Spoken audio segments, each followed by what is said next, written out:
Bakit may advice? Bakit music ang course mo? Sobrang PDA kaya nila. Actually, may araw sa akin na rin eh. She's Kian's nanny. As in, utusan. As in, slave. I do not tolerate politically incorrect statements in my class. Makakaganti na rin ako sa ginawa niya sa akin.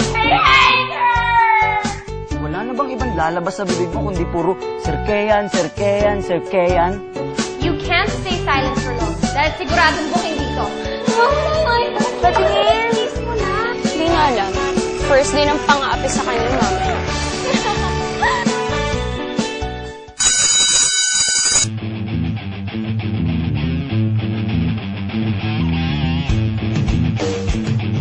Uy, banner girl, ayos ka sa Japorms ha. Ano suot mo bukas? Gustahan tayo bukas.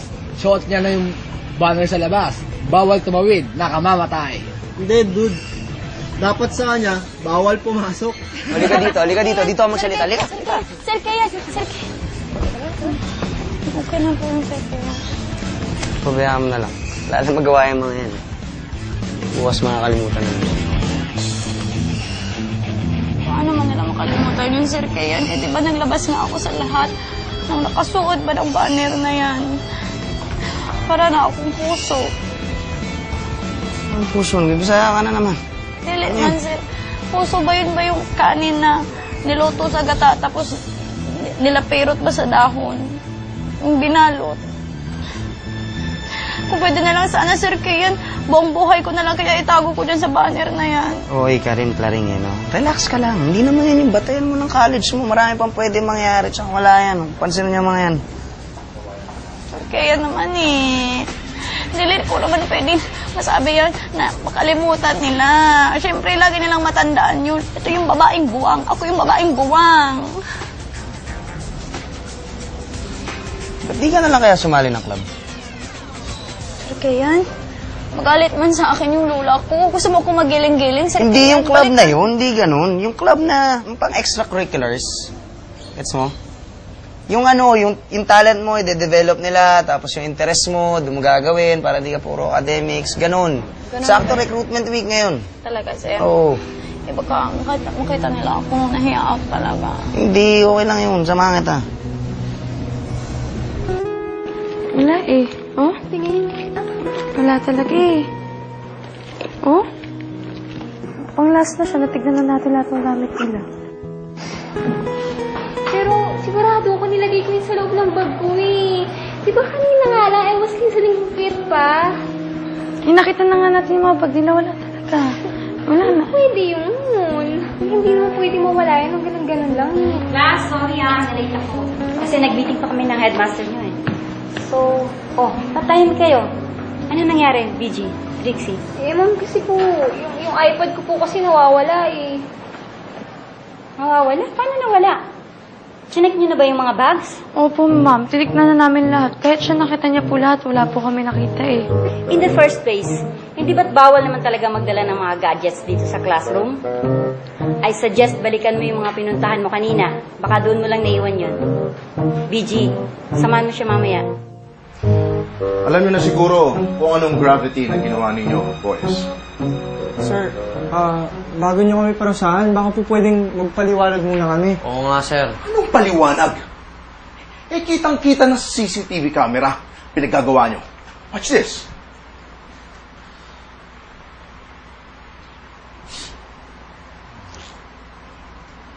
The evidence speaks for itself. Nilagay niyo tong camera na to sa ilalim ng mesa ni Miss para mabosohan niyo siya. You should be ashamed of yourself. Hindi ito ang sort of behavior na bagay dito sa Richmond University. Huh? Ibig sabihin? So what are you saying, sir? Young man, this is punishable by expulsion from this university. Sir naman, baka naman may paraan pa, sir. There must be another way, sir. Grabe yung nangyari kay Trixie, no? Nanakawan siya ng iPad.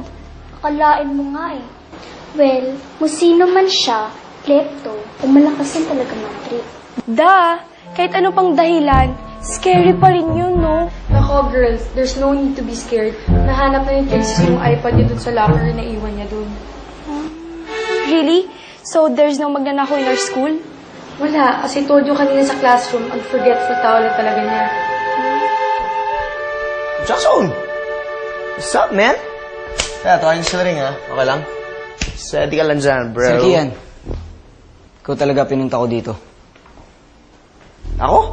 Gusto kong mag-usap tayo ng lalaki sa lalaki. Po ah. Salamat. At ayun na lang ako. Ano ba yan? Shoot. Hindi naman siguro lingid sa kaalaman mo na tinamaan talaga ako kay Claring. Oo, nakikita ko nga na porsigido ka sa kanya, di ba? Salamat ah. Kaya ako lumapit sa'yo. Gusto ko sanang humingi ng tulong para mabilis akong masagot ni Claring.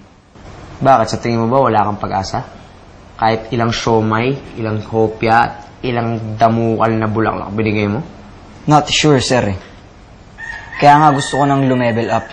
As in, itotodo ko na talaga. Kaso, busy si Claring sa school eh. Kaya ayoko na rin siyang kulitin. Kaya gusto ko rin mag-isip ng magandang diskarte para makatulong ako sa school niya. Kailangan ni Claring pampalakas sa loob. Bakit hindi mo na lang kaya i-combine yung pagsuporta mo at yung ligaw technique na hindi pumapalya sa mga babae? Ano yun? Gamitin mo yung pagka-rockstar ng pangalan mo, Jackson. Nagkakaroon ng 10,000 pogi points sa mga lalaki pag kumakanta. Kaya kung ako sa'yo, tawagin mo na yung mga tropa mo, mag-bihis kayo, mag-effort kayo, pumunta kayo dito, haranayin nyo si Claring. Ewan ko na lang kung di mo pa siya mapasagot nun. Salamat, Sir Kian.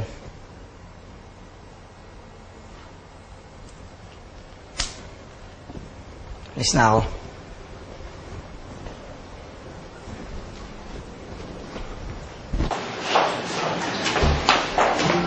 Bakit mo ko pinagtakpan? Kasi gusto mo ba dito pag-usapan yan? Kailangan ko malaman kung ba't mo ginawa yun. Kaya ko namang pagtakpan sarili ko eh. Ay, naku. Then what, Cassie? Gusto mo ba mapahiya si Daddy? Paano kung malaman to ng iba? Paano kung malaman to ng lahat? Siyempre, dito pa naman sa campus natin, o kibot lang, wala na. And you don't wanna do that to our family naman. Lalo na kay Daddy. Sure ako masasaktan yun. And Cassie, alam mo naman, pag may kailangan ka, never nagdamot sa'yo si Daddy. Pag sinasabi mo, binibigay agad niya sa'yo. Alam ko naman yun, BG. Pero, hindi ko nga alam kung ba't ko nagawa yun eh. Siguro, na-pressure lang ako kasi mga kaklase natin, merong gadgets, ako lang wala. Pero please, nagmamakawa ako sa'yo, huwag mo sabihin kay Daddy. And Cassie, don't worry about not fitting in. Just stick with me, okay? Ito yung magiging secret handshake natin. We're sisters, di ba? Ganito. Yan. Yan. Tapos ganon. Ganon? Isa pa.